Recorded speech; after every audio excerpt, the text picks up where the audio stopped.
It's April 17, 2017, and it's time to review 5 of the most outrageous, infuriating, or just plain baffling things that have happened lately. It's your Facepalm 5. Let's count them down. Number 1, passenger beaten and dragged off of United Airlines flight. Most of you have seen the video by now, I'm assuming, of Dr. David Dow being dragged, bloodied mouth and all, off of a United Airlines flight in Chicago.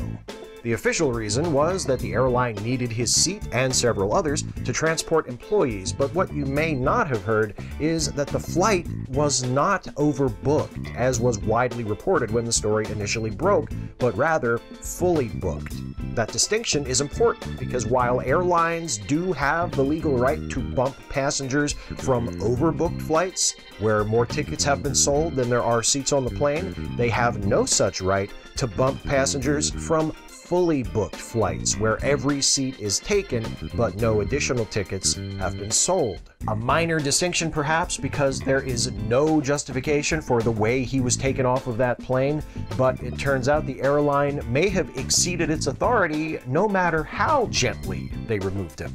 Number 2, Republican operatives circulates racist fundraising email. David Clark, the sheriff of Milwaukee County, Wisconsin, is registered as a Democrat, but is also a vocal supporter of Donald Trump, who has suggested that the Black Lives Matter movement is allied with ISIS. Naturally, Republicans love him, including former counsel on the Senate Judiciary Committee, Jack Daly, who week before last sent out an email under the banner "Draft Sheriff Clark for U.S. Senate," which blamed President Obama for allowing the country to be overrun by, quote, blacks, Muslims, and illegal aliens, and touted the record of Sheriff Clark using racist fear-mongering to solicit support for a black man's potential Senate candidacy. I can see the bumper stickers now. Number 3, Commentator compares Trump to Martin Luther King Jr. During an appearance on CNN last week, Jeffrey Lord called Donald Trump, quote, the Martin Luther King of healthcare. What had Trump done to earn such a title in Lord's eyes? Threatened to withhold billions of dollars in federal health insurance subsidies in order to force congressional Democrats to negotiate with him on repealing the Affordable Care Act. You know, just like that time Martin Luther King forced his adversaries to the bargaining table by threatening the health and lives of millions of people. Remember when that happened? Number 4, Sean Spicer, Holocaust centers, and so on. Last week, White House Press Secretary and unemployed Easter Bunny Sean Spicer suggested that Syrian President Bashar al-Assad, against whom the U.S. military had just launched a missile strike, was worse than Adolf Hitler because even Hitler had never used chemical weapons during World War II. After reporters reminded him of this one particular area of World War II where Hitler used quite a few chemical weapons, Spicer clarified that, yeah, but Hitler didn't drop chemical weapons on people in the middle of town. He brought them into the Holocaust centers, which wasn't as bad, I guess? Oh, and on a related note, President Trump says happy Passover, so we good?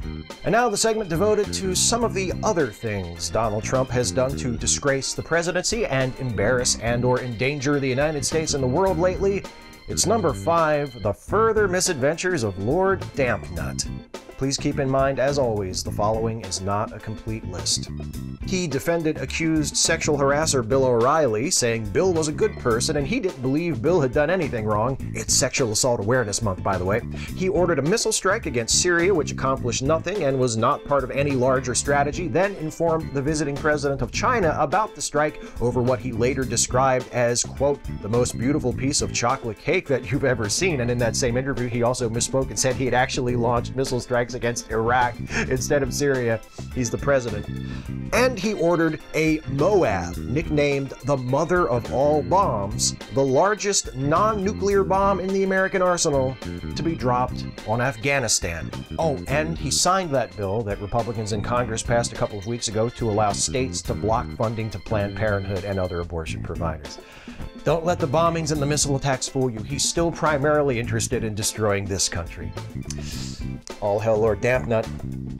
That's 5. Speak out, act out, resist, and look after each other. Hey folks, hope you enjoyed this one. If you did, please like, share, and subscribe. And also, please consider helping me to make more videos like this one by supporting this channel through Patreon.